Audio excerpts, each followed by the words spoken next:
Okay, well, I'm going to try to show you how to use a knife real quick.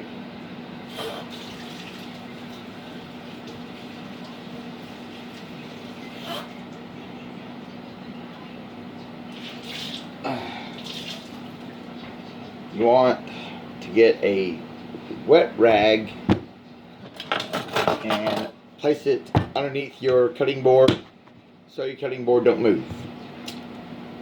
90% of the time when you're chopping, you're going to be using a knife like one of these, either a French knife or one of these. You can also get a smaller one. You know, if you got like a, I don't know, you chop it up, smaller type vegetables. An 8-inch is usually a good one to use.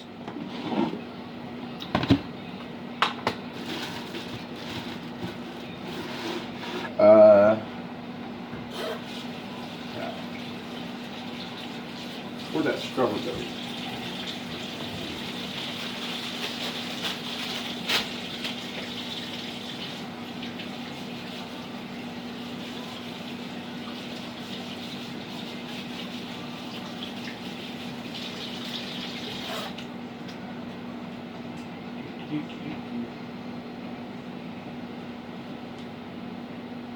Always wash your vegetables because you never know who's touched them. And then always dry them so that they don't slip and slide all over your cutting board and whatnot. And that way, if you end up needing to fry them whenever you put them in your oil, you got the water off of your vegetable already. Well, yeah. Anyways, you want to hold your knife with your. You want to pinch the back part of it, right here where the handle meets the blade, with your thumb and your forefinger. So you can hold it like this.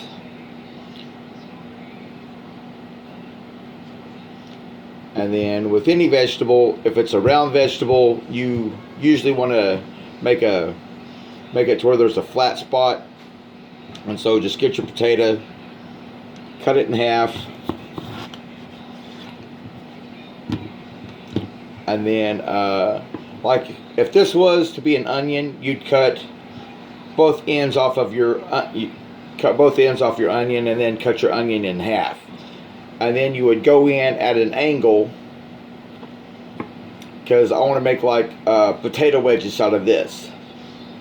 And so you just go in at an angle like this.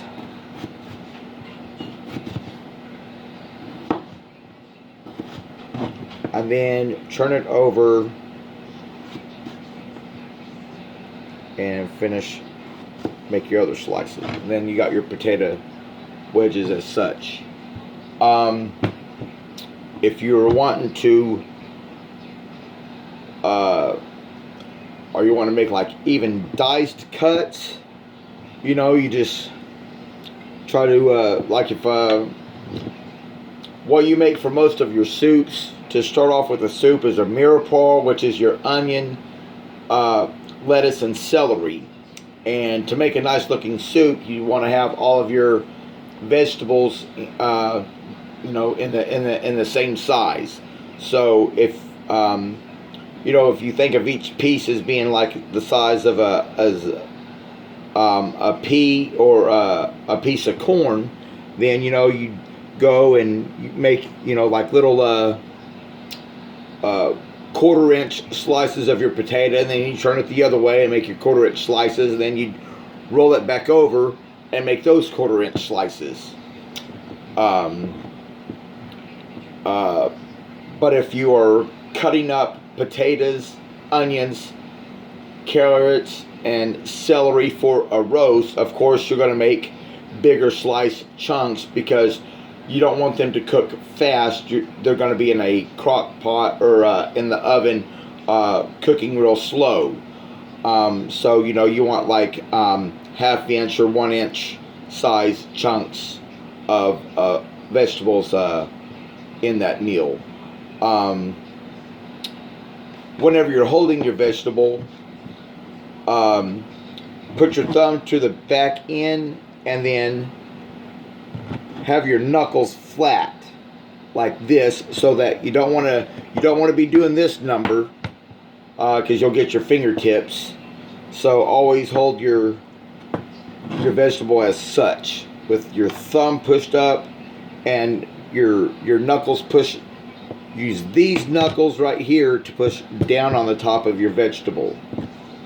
And then, like I said, you're going to pinch your knife, and you want to use a like a choo-choo train when you're chopping, how it has the pivot point. This one part of your knife is always going to be on the board no matter what when you're doing this.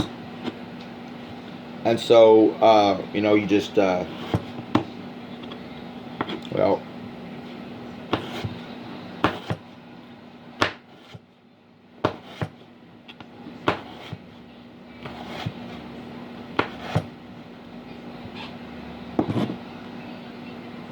see,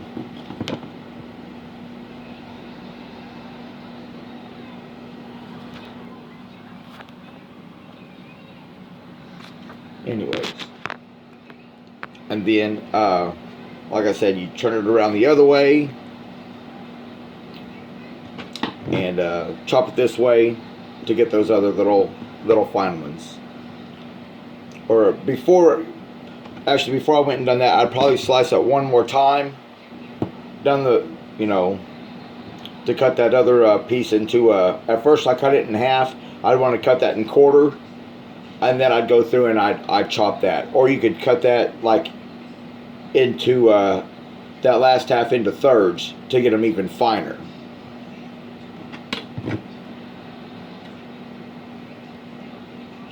But that is more of like a French fry style cut, and the first one that I did was more like wedges.